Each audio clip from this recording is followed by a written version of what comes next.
Hello everybody and welcome to another edition of Charts with Dan. This week we are looking at the weekend box office. As always, we've got The Bad Guys sneaking the number 1 spot. We've got The Secrets of Dumbledore falling to number 3. We also have a mixed bag when it comes to original movies. I have my thoughts on both how the performance was and what the expectations should be for original films. Before we get to any of that though, I want to thank my partner here on the show, Carbon Health. I've been partnered with them for quite some time. It's because I actually believe in what they're doing, which is to help make healthcare accessible and affordable. Mara, my partner, if you don't know, she is a veteran. They were on the phone with Mara this past week to talk about the veterans healthcare system and the VA and gaps in treatment and where they might be able to fill in some stuff. If you want to know more, you can check the Carbon Health app where you can find the locations of their physical clinics. You can also do telehealth where you can talk to a provider virtually so that you don't have to go to a physical location. And it's just a great resource to have if you're traveling a lot, if you're on the road, and you may need that service when you're away from your primary care provider. So as always, thank you so much to Carbon Health for your friendship and partnership here on the show.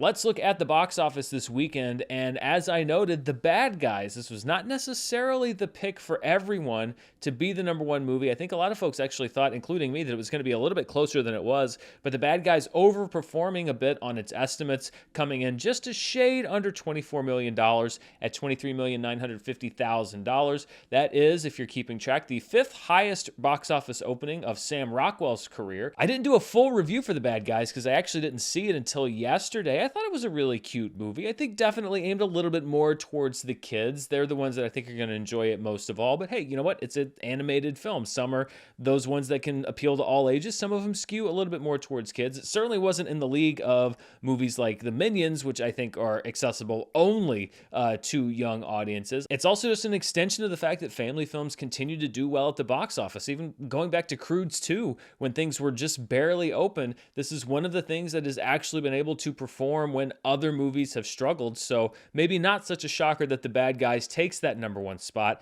That's another big win for Universal, who released it through the DreamWorks animation arm. At number 2 was Sonic the Hedgehog 2, which is continuing to hold well in its 4th week, maintaining that number 2 spot, dropping less than 50%, about a 47% drop, with another $15.6 million. The big drop that we should talk about this week is Fantastic Beasts: The Secrets of Dumbledore, which falls to 3rd place in its 2nd week of release here domestically. And there were some folks last week that were saying that they thought I was a little premature in saying that Dumbledore was a box office disappointment. I think that any hope that it was going to salvage some kind of a domestic performance is long gone, because that's just not going to happen. And when we look at this in the scope of the Wizarding World and 2nd weekend drop-offs, it's the 2nd worst drop-off for the franchise by percentage domestically in its 2nd weekend. Harry Potter and the Deathly Hallows Part 2 did have the biggest franchise drop-off in its 2nd week at 72%.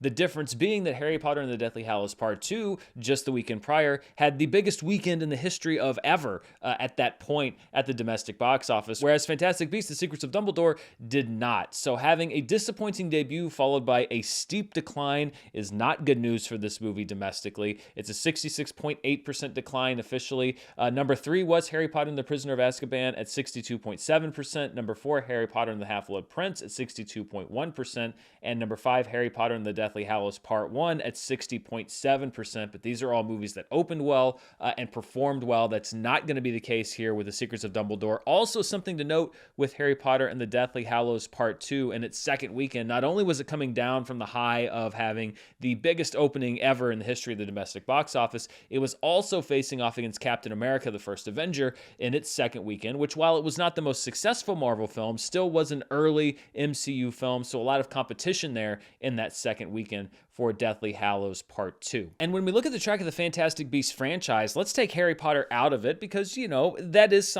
kind of a thing unto itself. I know they're tangentially related, or actually a little more related than a lot of people would like at this point. But when we look at the Fantastic Beasts movies just in general, you can see this track. You have the first movie, Fantastic Beasts and Where to Find Them, there in blue, and they all start in the $20 million range, from $20 to $29 million. But you can see the drop-off with The Secrets of Dumbledore. So through 10 days, you can see Fantastic Beasts and Where to Find Them had grossed $156 million. Its sequel, The Crimes of Grindelwald, dropped about $40 million off that pace. So through its first 10 days, it had grossed $116 million.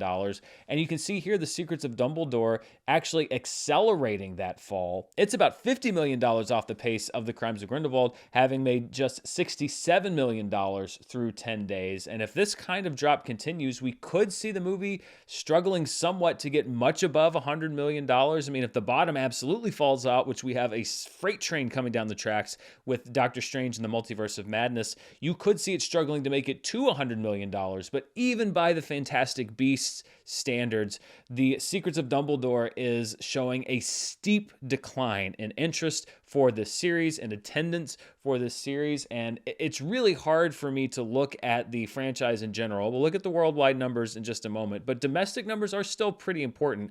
It's very hard for me to look at these numbers and see how in the world Warner Brothers, particularly under new management, when the last thing that Warner Brothers Discovery wants right now is a big high-profile failure as one of their first new moves as a company.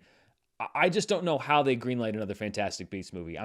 I'll be quite honest. It's obvious that the plan here is not working. Whatever they're doing is not working.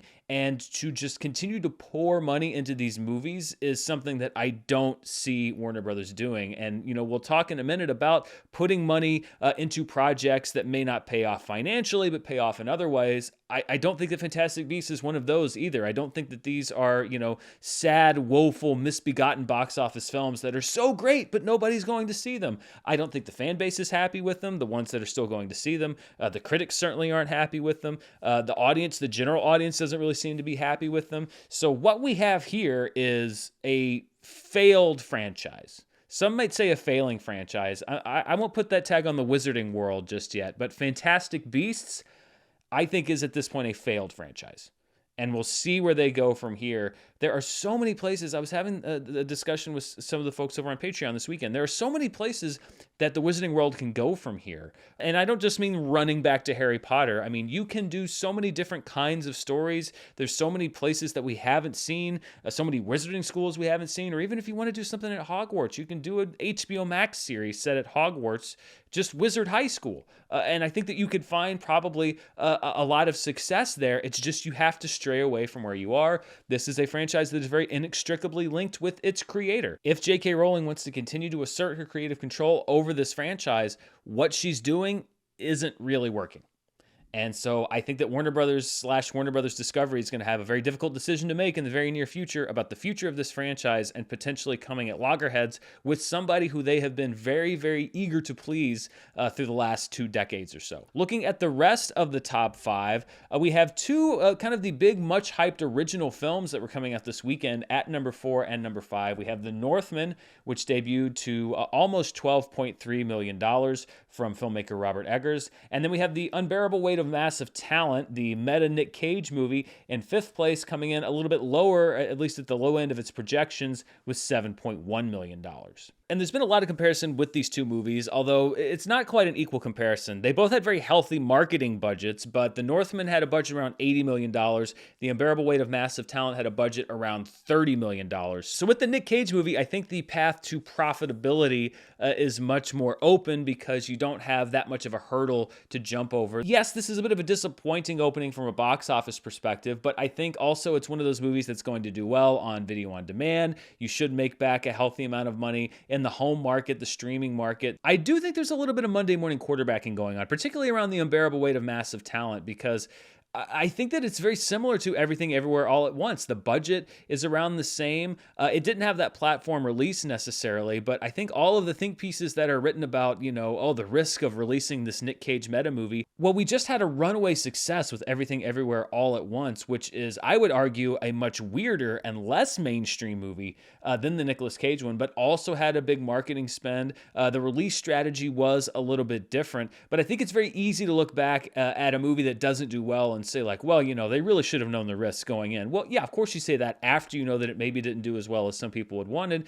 But when you have a surprise success like Everything Everywhere All at Once, then a lot of those same think pieces are about the boldness of the strategy of investing in these filmmakers. And that's actually the angle that I want to take. And specifically, I want to take it when we talk about The Northman. The Northman was a big risk, much bigger than The Unbearable Weight of Massive Talent, because it is the most mainstream of Robert Eggers' movies, in my opinion, but I wouldn't say it's necessarily mainstream. The audience word of mouth was very mixed. It got a B cinema score, which means that a lot of people showed up and weren't quite sure what they were seeing. But there have also been a lot of think pieces written. There was one in particular that ran in Variety today that kind of ruffled my feathers a little bit, that was talking about, the perils of giving bloated budgets to art house films. And first of all, I don't think that the budget for The Northman was bloated. When I think of a bloated budget, I think of a movie like The Secrets of Dumbledore, which cost $200 million. And when you watch the movie, you're sitting there thinking, how in the world could this movie cost $200 million? The Northman actually looks twice as epic as, if you want to talk about money on the screen, The Secrets of Dumbledore at less than half the cost. But the other thing that I want to talk about, a lot of people say that, show business is business, but I think that also means that films in many ways are investments. And there are a lot of ways for an investment in a film to pay off. Yes, there's the dollars and cents thing, and that's largely what this show is about, but there's more to that, I think, when it comes to the box office, and it comes down to which studios are going to greenlight what films at what price points. I applaud the fact that The Northman was budgeted. I would not say that that was a mistake. Did it connect to the amount of people that I'm sure Regency and Focus, who produced and distributed the film, would have preferred that it did? I'm sure that's not the case. I'm sure they wish that more people would have seen it. But it's hard to look at that movie and say like, well, it was a mistake to make that movie. And I think it comes down to success and how you consider a movie a success. For example, when we talk about Blade Runner, and particularly I'm sure when Warner Brothers talks about Blade Runner, they as a studio are very proud of that film because it was a groundbreaking and innovative film. And yet Blade Runner did not make a whole lot of money. It was a bomb. But in history, when we look at that, I think the studio is proud of making that film because it advanced the craft of movie making in so many ways, in a way that outlasted any box office receipts. And we live in this sort of social media world where it's all about this weekend at the box office and this is the judgment that you have to draw based on these numbers. And I try not to do that on this show. That's one of the reasons that I like to do the show the way that I do it on Mondays, and kind of have a little bit of distance and think about and say like, well, wait a minute, let's see how weekend 2 does. And sometimes weekend 2 proves that weekend 1 was not a fluke, and that this movie really is going to bomb. Sometimes that's not the case. We get things like The Greatest Showman, which just had so much success long term. If you write the book on The Greatest Showman after the first week, then you definitely don't have the whole story on that movie. But I think something you can actually point to as an example where studios were right not to take a high profile money loser and shy away from that filmmaker is Alfonso Cuarón, who made a film called Children of Men back in 2006. It's very similar in many ways to The Northman. It was budgeted at around $76 million. It only made $70 million worldwide, so that was a money loser at the box office. And, I think that a lot of these takes going around right now would say, oh, well, see, this is why you don't give these indie directors this kind of money for an original idea, because look what happens. Well, the next film that Alfonso Cuarón made, which was 7 years later, he got over $100 million to make it, and that movie was Gravity. It was another original sci-fi film. It grossed over $700 million worldwide, won 7 Oscars, including Best Director. Obviously a little bit more commercial than a movie like The Northman, but if a studio had shied away from Alfonso Cuarón, like I've seen some people saying like, well, you don't give Robert Eggers that kind of money. Well, it depends on the movie, because he's a very talented filmmaker. He's made 3 movies that people are very excited about, that elicit strong reactions, positive and negative. And if you shy away from giving those kinds of filmmakers resources for projects that you think that they can execute, yes, commercially, but also creatively, then we really are going to be living in this world of only franchises and sequels and comic book movies, because that's the only thing the studio is going to be investing in. If you are one of those folks that is angry that no original movies come out, but you don't go see them in theaters, or you don't ever stream them or rent them or do whatever, then you are part of the problem, because it is a business, but also at the same time, studios will go where the money goes. And if we support these things, whether it's in week 1 at the box office or week 3 of streaming, then we're still supporting that film and showing that there is a market out there for them. So yes, just seek out these movies, support them. I try to include them at the end of the show. But let's get back to the box office weekend, and let's go to some of these smaller films that you won't see on the other charts. These are the best per theater averages of the weekend. At number 1 is Petite Maman, the latest film by director Celine Sciamma, who did Portrait of a Lady on Fire, which is a stunningly beautiful film amongst other great works. It opened in 4 theaters to $11,000 per theater. The Jim Broadbent Helen Mirren film The Duke is in second place with $6,400 in 4 theaters, followed by the debut of The Bad Guys in over 4,000 theaters with nearly $6,000 per theater. Take Me to the River, New Orleans, which is a documentary about New Orleans music and culture, was in 1 theater and brought in nearly $5,000 in that 1 theater. And then Sonic the Hedgehog 2, still in the top 5 when we look at per theater averages in its 4th week, dipping below 4,000 theaters when we come to the theater count, but still over $4,000 in each of those theaters that it's playing in. When we look at the weekend as far as the limited release films themselves, these are films that were in what may be called the specialty box office, playing in 1,000 theaters or fewer. At number 1 is Y Como Es Él, which is another international film programmed into a smaller number of theaters, but obviously connected with the audiences in those theaters, bringing in $630,000. It was kind of a slow, sleepy week at the specialty box office because Petite Maman with $45,000 was in second place, followed by We're All Going to the World's Fair in 36 theaters with $27,000. The Duke at number 4 with its $25,000 gross, and then Unplugging in 101 theaters at $20,500, which when you look at it from a theater to theater average, not so great, but hey, it's on a top 5 list. So, let's take our wins where we can get it. Looking at the 2022 limited release top grossers, there's actually no change from last week. Nothing new really breaking onto the chart. BTS Permission to Dance remains at number 1, followed by Cyrano, The Worst Person in the World, and KGF Chapter 2. Everything Everywhere All at Once remains at number 5 with its gross frozen at the time it left limited release. Then we have Radhashyam, the 2022 Oscar shorts, The Kashmir Files, and The Godfather 50th Anniversary rounding out the top 10. Tracking the road to recovery as we compare this weekend's box office with both the 2021 box office and then a composite average of the weekends from 2015 to 2019, we still remain well above where we were last year, but well below the average for the previous 5 years before 2020 and the box office shutdown. You can see that next weekend we have a big spike, and that's because even when you average out the numbers, this is where we see the debut of films like Avengers Endgame in that last weekend in April, with Marvel jumping in early and getting a jump on the summer. So we don't have a shot of reaching that total this upcoming weekend. Of course, in 2 weekends, we have the opening of Doctor Strange in the Multiverse of Madness, which is going to officially kick off the summer movie season. And that's when I think we have our best shot at really kind of peaking above that blue line like we did with the release of The Batman earlier this year. Looking at the box office market share for 2022, these are all movie ticket sales year to date, including movies that came out last year. Sony and Warner Brothers both lose 1% of market share, which goes over to Universal, largely based off of the debut of The Bad Guys. Paramount stays at 20% share. Disney, Fox, and MGM UA both remain at 5% market share. Lionsgate keeps 2%, and then the other category with 6%. Disney, Fox, of course, this upcoming weekend will be the last one where they have a market share this small, because I'm guessing they're going to make up quite a bit of that with the debut of the latest MCU film in that first weekend in May. Before we continue, I want to thank the sponsor for today's show, Athletic Greens. I've been talking about Athletic Greens a lot, and it's because I enjoy Athletic Greens a lot. It's something that I've integrated into my daily routine. So many people take all different kinds of multivitamins, whether it's a bunch of pills or a bunch of powders. You have to go to a bunch of different stores, try to collect them all, check off your list. Oh, do I have this vitamin? Do I have that probiotic? It can be so expensive, so time-consuming, and so complicated. Why go through all of that when you can get Athletic Greens? It's all together in one pouch that you take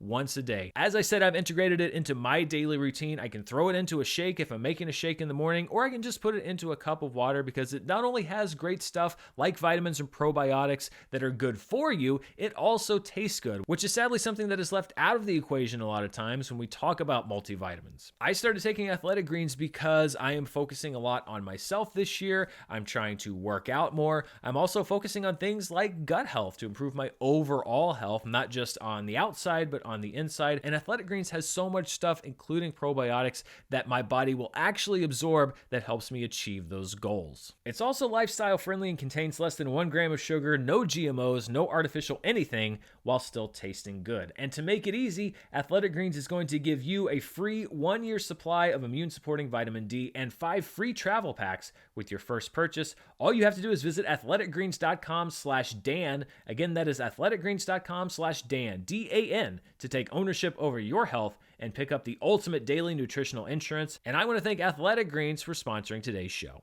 Let's step outside of the domestic marketplace and see what the top 5 movies internationally were this past weekend. And even though it's struggling domestically, The Secrets of Dumbledore remained the top draw internationally with another $38.3 million. KGF Chapter 2 from India at number 2 with $19.7 million. Then we have Sonic the Hedgehog 2 still performing strongly in third place at $19 million, followed by The Lost City at $17.1 million, and The Northman in a few international markets with $6.2 million. So when you take the international marketplace, you smash it together with the domestic, we get the top 5 films worldwide, and Fantastic Beasts: The Secrets of Dumbledore was number 1 with another $52 million, followed by Sonic the Hedgehog 2 with $34 million. The Bad Guys, which has been playing internationally for a few weeks now, is at number 3 worldwide with $29.8 million, followed by The Lost City with $21.4 million, and KGF Chapter 2 with $19.7 million. So when we look at the box office for 2022 domestically, this is what we get. The Batman remains number 1 easily with $367 million. Sonic the Hedgehog 2 just edged out Uncharted. Actually, I think when the actuals came in earlier today, to become the number 2 film domestically for the year at $146.2 million. Uncharted bumped down 1 spot to $145.9 million. But let's take just a moment to recognize here that the number 2 and 3 films of 2022 domestically are both fairly well regarded, maybe a little bit more on Sonic 2's side than Uncharted, but certainly not disastrously regarded video game movies. That is a far cry, no pun intended, from where we may have been in years past. At number 4 is The Lost City, which jumps up to that 4th spot. It's at $85.3 million. It's done very well. It's had good legs, as we like to say, as it continues to perform weeks after it opens. That bumps Scream down to number 5. Morbius stays at number 6 with $69.2 million. Fantastic Beasts: The Secrets Dumbledore jumps up 3 spots. It's now just behind Morbius at $67.1 million, so it'll continue to climb the charts. It should at least outdo Morbius. Boy, that is a race of just 2 disappointments. Dog is at number 8. It drops down 1 slot.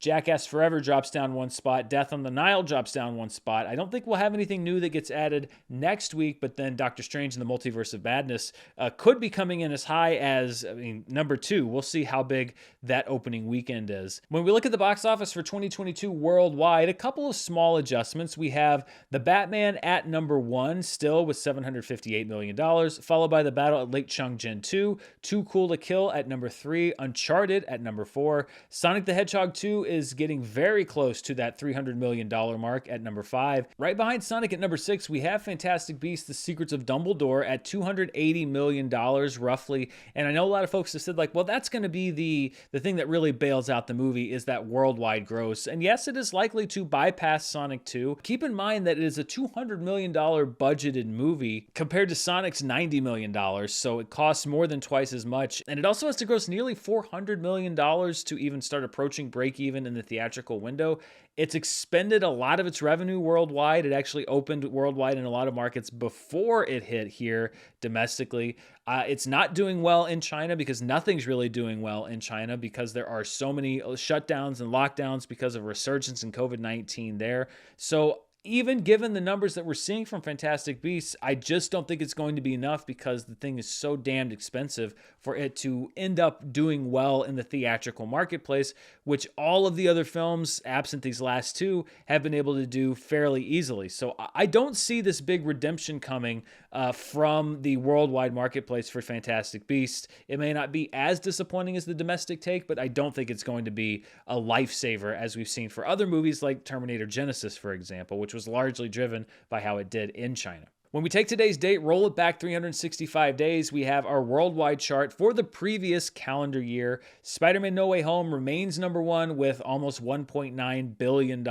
Less than half of that is The Battle at Lake Changjin at number 2, No Time to Die at number 3. Batman continuing to sneak up on James Bond. Can it overtake that gross? We'll see. Currently, it's at number 4. F9 is at number 5 with about a month left on the chart before it graduates as a full 365-day member. The Battle at Lake Changjin 2 is at number 6, followed by Venom Let There Be Carnage at number 7, Shang-Chi and the Legend of the Ten Rings at number 8. Sing 2 actually bumps one slot up above Too Cool to Kill, which had some box office adjustments, so it's now currently at number 9 with just over $400 million, but literally less than $1 million behind it. Statistically, they're basically tied, is Too Cool to Kill from China with 73 days on the chart. Before we go to the streaming charts, and I actually did a couple of adjustments, I actually want to have a box office flashback. We go back to a previous weekend in box office history, and this week we're going to April 16th through the 18th, 2010, which was the 16th week of the year, much like we just had. And again, it's tying in. Last week we had a Nicolas Cage movie. This week we have a Nicolas Cage movie. 12 years ago, it's hard to believe, Kick-Ass opened at number 1 to $19.8 million. Nicolas Cage with a supporting role in that movie as Big Daddy. In its fourth week, How to Train Your Dragon almost kept that number 1 spot with $19.6 million, followed by the Steve Carell Tina Fey comedy Date Night at $16.7 million. Death at a Funeral, which was an American remake of a previous film, at number 4 with $16.2 million. And then the 2010 remake of Clash of the Titans at $15.3 million in its third week. This is one of those times I've talked about. There was a period in my life where I wasn't going to a lot of movies. This is one of them, and it's a rare case where I look at one of these box office flashbacks and realize I did not see any of these 5 movies in the theaters. I've since gone back and seen a few of them. I'm glad that I'm in a much more consistent pattern now. Now I see some movies I wish I didn't, but that just kind of is weird when you go back and look at your life and say, oh, 12 years ago, I really wasn't going to the movies that much. I'm very happy to be going to the movies a lot more now. So let's look at the streaming charts, and I've done a little bit of shuffling around. So we're going to start first with the iTunes chart. So these are the movies that people are buying, renting, etc. through their Apple accounts. At number 1 is Spider-Man No Way Home, available for purchase or rental. That keeps the number 1 spot. At number 2 is The Batman, which debuted on HBO Max. It's also available for purchase and also premium video on demand rental. Sing 2 remains at number 3. Dog is now available for purchase, and it takes the number 4 slot. Jackass Forever, now available for purchase and rental, is there at number 5. Infinite remains at number 6. Marry Me comes in at number 7, available for purchase and rental, followed by The Matrix Resurrections returning to the chart at number 8. House of Gucci staying on the chart at number 9. And Blacklight entering the chart, available for purchase. Just in time, we'll see at the end of the show for another Liam Neeson movie to hit theaters. Well, he's been busy. Let's turn our eyes now to Netflix, who's been in the news this past week for all the wrong reasons. Has the service peaked? We don't quite know the answer to that yet, but let's see what people have been watching with my adjusted Murrell metrics. So I take the hours watched that they report, I divide them by the number of available hours, and we get a number that's kind of a potential finished views, PFV number, just so we can sort of equalize the playing field between movies and TV shows. And we see the In Between, which again is not a movie that is on Netflix domestically. It was released on a different service here domestically, but is the most watched thing globally for the week of April 11th through April 17th, with a potential finished view number of 18.7, followed by an original Netflix movie that did debut last week, which is Choose or Die, with a PFV number of 11.3. The Netflix series The Elite, which is a teen drama out of Spain, takes a jump. It has a PFV number of 10, which is pretty high for a television show, followed by The Taming of the Shrew, a Netflix original with a PFV number of 9.1. Anatomy of a Scandal, a shorter run Netflix series with a PFV of 9. The Elite was number 1 with most hours watched, but right behind it was the show in 6th place, which is Bridgerton Season 2. It clocked 66.6 million hours watched, but has a PFV number of 7.92. That probably means that a lot of people were watching it, but it's not experiencing the same surge that it did because most people now have watched this second season, or at least the big rush of people have.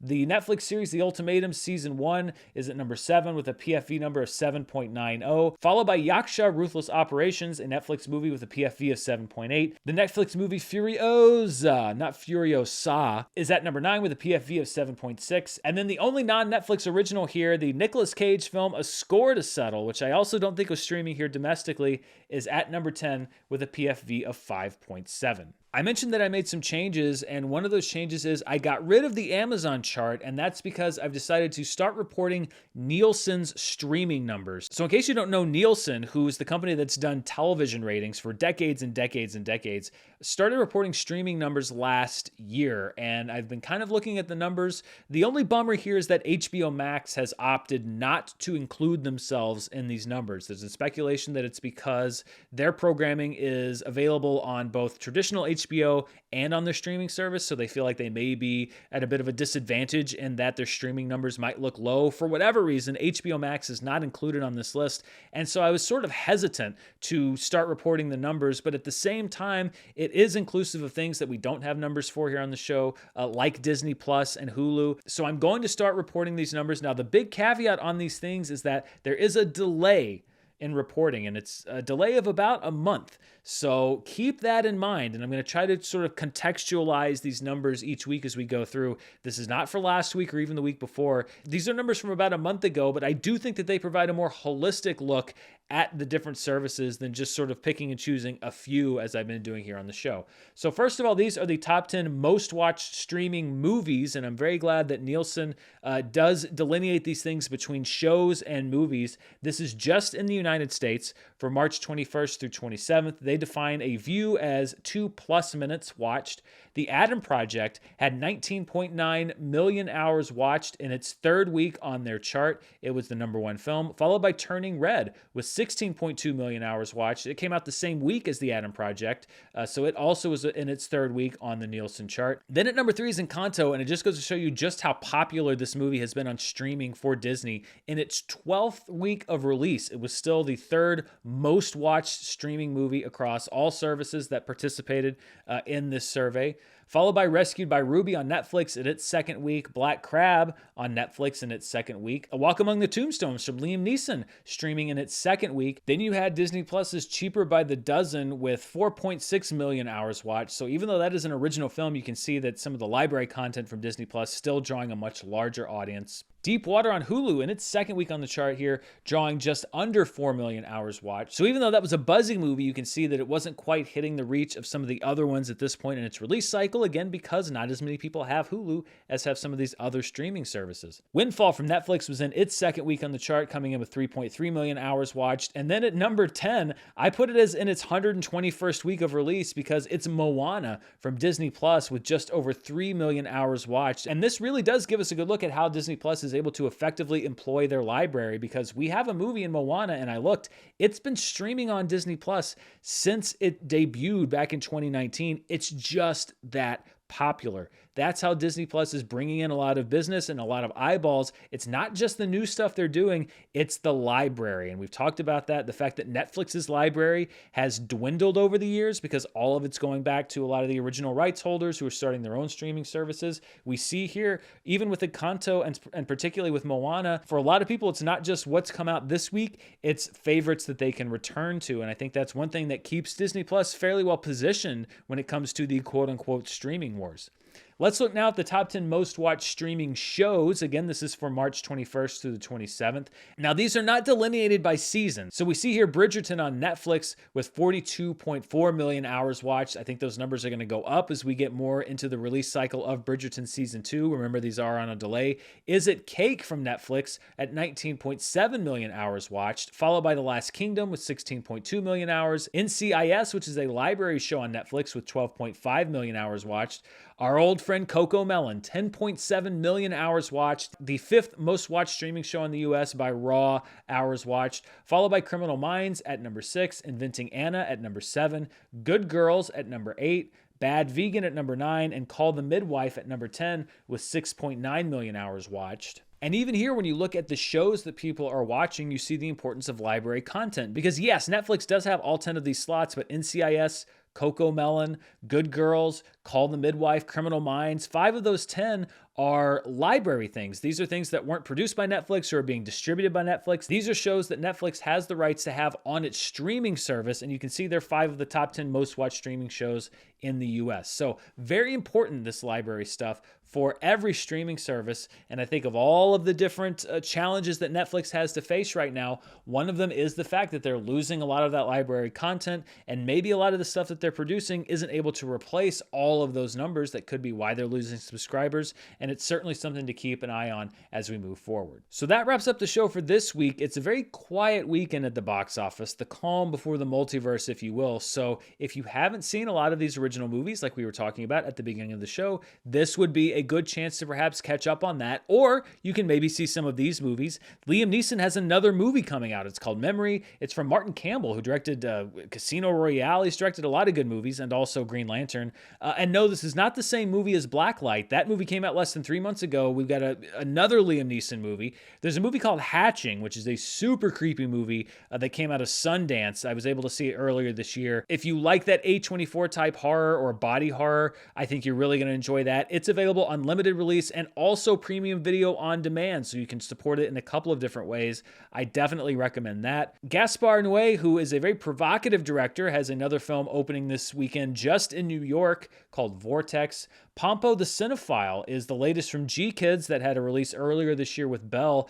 That opens on Wednesday. There's another anime film from director Tetsuro Araki, who has done things like Attack on Titan, that hits Netflix on Thursday called Bubble. And then we have another film from India hitting theaters this weekend called Runway 34. Of course, we've seen those films do well both in the wide marketplace and also the specialty box office. Next week, I will also be releasing my annual list of predictions for the top 10 summer movies as far as domestic gross. I used to produce that episode for the Screen Junkie show, and then I was on that episode, and now I'm doing the episode by myself, so you can decide for yourself whether that's an evolution or not, but it's something that I really enjoy, and it's hard to believe we're almost back to the summer movie season. We've got the Marvel movie opening the first weekend of May. Time really is flying. I'm sure to get one or two or more of them just embarrassingly wrong, so stay tuned for stage 1 of my embarrassment next week. If you want to see even more of what I'm up to, you can check me out on Patreon at patreon.com/Dan Murrell, and of course right here on the channel. Until next time, stay safe, and thanks for watching. Bye.